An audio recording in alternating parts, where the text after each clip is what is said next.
Hello साथियों, भारतीय साक्ष्य अधिनियम 2023 में धारा 26 हम पढ़ रहे हैं।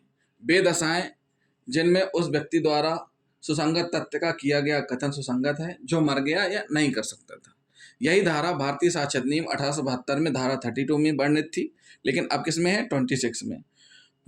26 का पॉइंट नंबर 1 ऐसे सब क्लोज 8 है। हमने पहला पॉइंट मृत्युकालिक कथन या मृत्यु के कारण के बारे में कथन पढ़ा। इसमें हमने 5 भाग में वीडियो तैयार किए हुए हैं, तो जिन साथियों ने अभी तक हमारे 5 भाग नहीं देखे हैं तो 5 भाग जरूर देख लीजिए।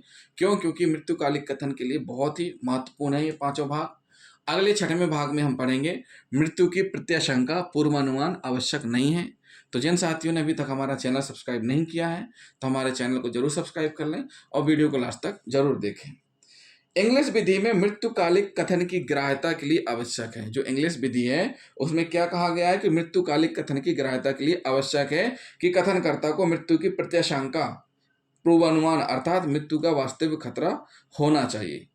क्या होना चाहिए? इंग्लिश विधि में कहा गया है कि मृत्यु का वास्तविक खतरा होना चाहिए, परंतु भारतीय विधि में ऐसा प्रतिबंध नहीं है। भारतीय विधि में ऐसा प्रतिबंध नहीं है। यहाँ यह जरूरी नहीं है कि कथनकर्ता को मृत्यु की पूर्वानुमान हो। यदि कथनकर्ता वास्तव में मर जाता है और उसका कथन मृत्यु की परिस्थितियों पर प्रकाश डालता है तो वह सुसंगत होगा, चाहे कथन करते समय मृत्यु का कारण भी ना पैदा हुआ हो। यानी मृत्यु जब वो कथन कर रहा हो उस समय उसको आभास भी ना हुआ हो, ना ही ऐसा कारण हुआ हो कि उसकी मृत्यु हो सकती है, उसको कोई मार देगा। इस संबंध में एक उदाहरण हम लेकर के आए हैं। उदाहरण क्या है? एक जजमेंट है, पाकला नारायण स्वामी बनाम एम्परर का निर्णय है। क्या है? न्यायिक प्रमाण प्रिवी काउंसिल का पाकला नारायण स्वामी बना एम्परर का निर्णय है। अभियुक्त पाकला नारायण स्वामी की पत्नी, जो पाकला नारायण स्वामी है उसकी पत्नी मृतक की 30,000 रुपए की ऋणी थी। यानी पाकला नारायण के स्वामी ने जो मरने वाला व्यक्ति उससे 3,000 रुपए उधार लिए हुए थे। ये उसने हत्या के करीब 1 वर्ष पूर्व कुछ अपनी निजी जरूरतों के लिए 18% ब्याज पर उधार लिए थे। अपनी कुछ निजी जरूरतों के लिए कितने प्रतिशत ब्याज पर? 18% ब्याज पर लिए थे। कई पत्र जो अभियुक्त की पत्नी जिसने उधार लिए थे अपने हस्ताक्षर द्वारा मृतक को लिखे थे और जो मृतक के घर से मिले, यानी पुलिस को इन्वेस्टिगेशन के दौरान मृतक के घर से बहुत सारे पत्र मिले। वो पत्र ऐसे थे जो आरोपी की पत्नी ने मृतक को लिखे हुए थे। कर्जा के तथ्य को साबित करते थे, जो कि कर्जा वाली बात को साबित करते थे कि आखिर उधार लिए हुए थे। मामला कब का है? मामला है 1937 का। 1937 के 20 मार्च को मृतक जिसका नाम KN था को एक पत्र मिला। 1937 को 20 मार्च को मृतक जिसका नाम KN था उसको एक पत्र मिला जो किसी के द्वारा हस्ताक्षरित नहीं था, मतलब उसमें किसी ने हस्ताक्षर नहीं किए थे, परंतु जो स्पष्ट करता था कि अभियुक्त पाकला की पत्नी ने भेजा था। उससे स्पष्ट हो रहा था कि अभियुक्त की पत्नी ने भेजा था और उसके द्वारा KN को उस दिन या अगले दिन बरहमपुर आने के लिए आमंत्रित किया था। मतलब जो पत्र मृतक को मिला था उससे स्पष्ट होता था कि अभियुक्त पाकला नारायण स्वामी की पत्नी ने मृतक KN को लिखा है और उसमें लिखा है कि उसी दिन या अगले दिन बरहमपुर आने के लिए इनवाइट किया था। KN तथा स्वामी की पत्नी एक दूसरे को जानते थे। KN तथा स्वामी की जो पत्नी थी एक दूसरे को जानते थे, क्योंकि जिस ऑफिसर की वह लड़की थी, मृतक की पत्नी एक ऑफिसर की लड़की थी, उसी दफ्तर में KN चपरासी था। KN क्या था? चपरासी था। और उसके पिता क्या थे? अभियुक्त की पत्नी के पिता ऑफिसर थे। अगले दिन 21 मार्च को KN घर से बरहमपुर की गाड़ी पकड़ने के लिए टाइम पर चला गया। 21 मार्च को KN बरहमपुर के लिए रवाना हो जाता है। 23 मार्च को बहुत दुखदारी घटना घटित होती है। 23 मार्च को KN का 107 टुकड़ों में कटा हुआ मिलता है। एक रेलगाड़ी के 3rd क्लास के डिब्बे में स्टील के बक्से में बंद मिला। गाड़ी उस समय पूरी स्टेशन पर थी और ट्रंक का कोई मालिक नहीं बन रहा था। मतलब जो स्टील का ट्रंक था उसको कोई उतार नहीं रहा था, ना उसको कोई अपना रहा था, खाली छूटा था। पुलिस आई, पुलिस ने जांच की। जांच में पाया गया कि उसमें एक व्यक्ति है, उसके 7 टुकड़े हैं। मृतक के शरीर की पहचान उसकी विधवा द्वारा किया गया। मृतक की शरीर की पहचान किसने की? उसकी पत्नी ने की, के.एन. की पत्नी ने।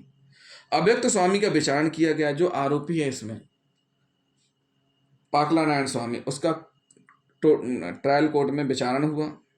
विचारण के दौरान हत्या के लिए सिद्ध दोष हुआ तथा मृत्यु दंडादेश दिया गया। हत्या के लिए सिद्ध दोष हुआ, मृत्यु दंड की सजा किसको दी गई? अभियुक्त पाकला नारायण स्वामी को।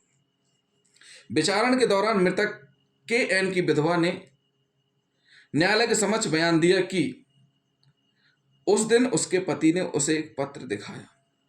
जिस दिन मृतक 21 मार्च को बहरमपुर के लिए रवाना हो रहा था, जाने से पहले मृतक ने एक पत्र अपनी पत्नी को दिखाया और कहा कि वह बहरमपुर जा रहा है, क्योंकि जो अभियुक्त है, अभियुक्त की पत्नी यानी अभियुक्त स्वामी की पत्नी ने उसे आकर अपने ड्यूज का भुगतान लेने के लिए लिखा है।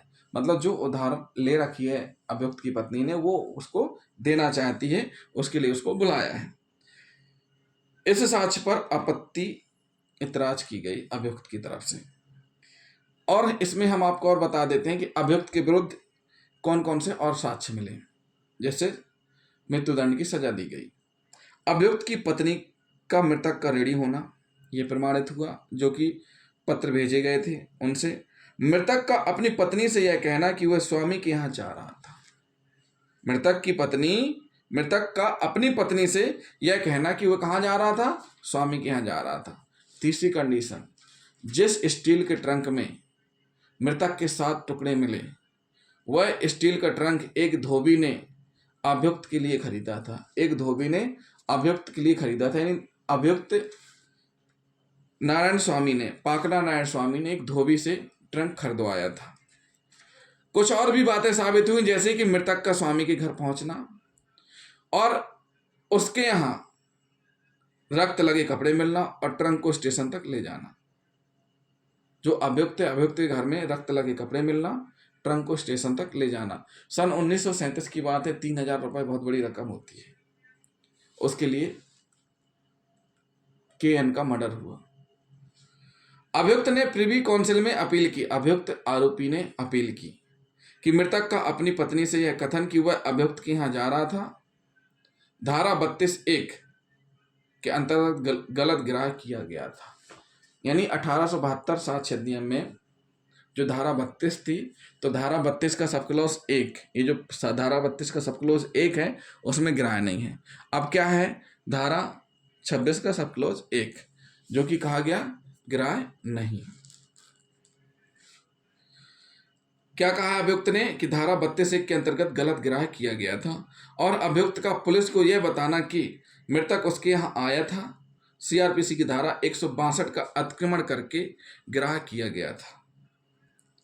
इस संबंध में लॉर्ड एटकिन ने क्या कहा, जिनके यहाँ मामला चला, उनने क्या कहा कि धारा 32(1) के क्षेत्र के बारे में भारतीय न्यायालय में कई प्रकार के प्रश्न उठाए गए हैं।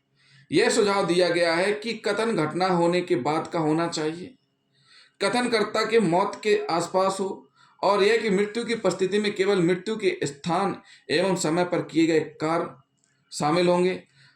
हमारा विचार है कि धारा 32(1) में प्रयुक्त शब्दों के अर्थ में ऐसे कोई प्रतिबंध नहीं मिलते हैं।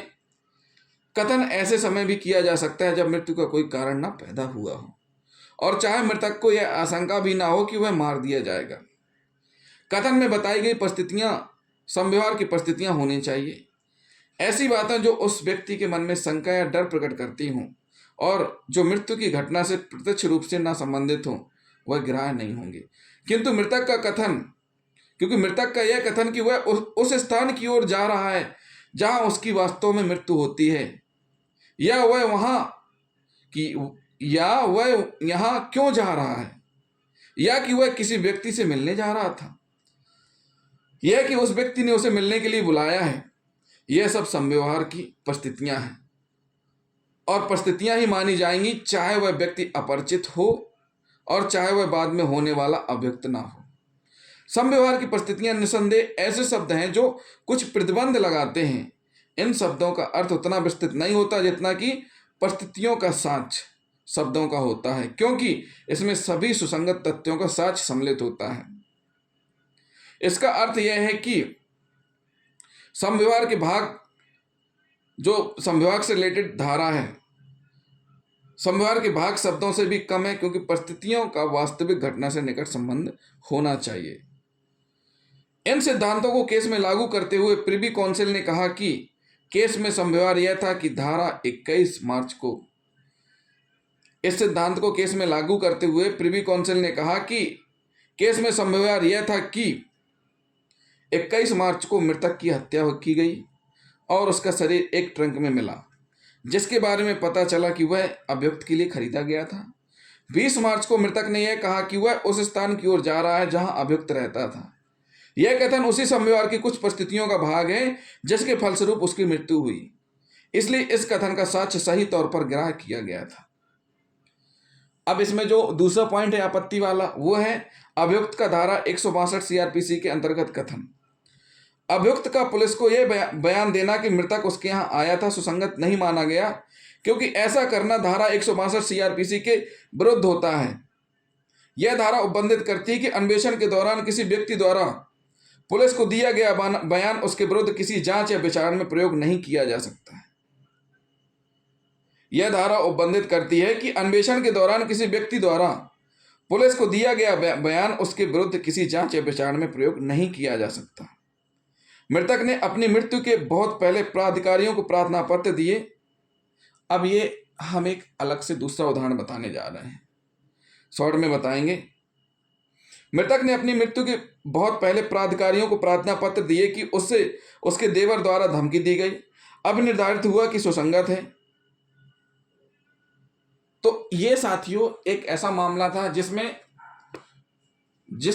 कथन किया, उस समय ऐसी कोई परिस्थितियां नहीं थी कि उसकी मृत्यु हो जाएगी। आरोपी की पत्नी ने 3,000 रुपए उधार लिए थे। 1937 में 21 मार्च को बुलाया गया और जब केएन पहुंचा तो उसकी बेरहमी से हत्या हुई। उसके 7 टुकड़े किए गए, एक ट्रंक में भरकर रेलवे ट्रेन की डिब्बे में रख दिया गया। और उस ट्रंक के बारे में धोबी ने बताया कि उससे खरीदवाया था अभियुक्त ने। ऐसे साक्ष्य मिले, परिस्थितियां जुड़ी, परिस्थितिजन्य साक्ष्य ऐसे जुड़ते गए कि जिनके आधार पर मृत्युदंड की सजा हुई। सारी चीजें अपील अभियुक्त की अस्वीकार हुई, केवल एक बात को छोड़ करके कि धारा सीआरपीसी 162 में, धारा 162 सीआरपीसी में स्पष्ट किया गया कि अभियुक्त को पुलिस को यह बयान देना कि मृतक उसके यहाँ आया था सुसंगत नहीं माना गया, क्योंकि ऐसा करना सीआरपीसी 162 के विरुद्ध होता है। यह धारा उपबंधित करती है कि अन्वेषण के दौरान किसी व्यक्ति द्वारा पुलिस को दिया गया बयान उसके विरुद्ध किसी जांच या विचारण में प्रयोग नहीं किया जा सकता। तो साथियों, यह हुआ भाग 6। अब हम पढ़ेंगे भाग 7। भाग 7 में हम क्या पढ़ेंगे? निकटस्थ न कि दूरस्थ कारण। हम क्या पढ़ेंगे भाग 7 में? निकटस्थ न कि दूरस्थ कारण, कथन तथा मृत्यु के समय का निकट होना। मृत्युकालिक कथन में हम पढ़ेंगे निकटस्थ न कि दूरस्थ का कारण, कथन तथा मृत्यु के समय का निकट होना। तो जिन साथियों ने अभी तक हमारा चैनल सब्सक्राइब नहीं किया है तो हमारे चैनल को सब्सक्राइब कर लें और बेल आइकन बटन दबाना ना भूलें। हमें कमेंट भी करते जाएं, साथ ही साथ हमारे वीडियो को अधिक से अधिक शेयर जरूर करें। थैंक यू दोस्तों।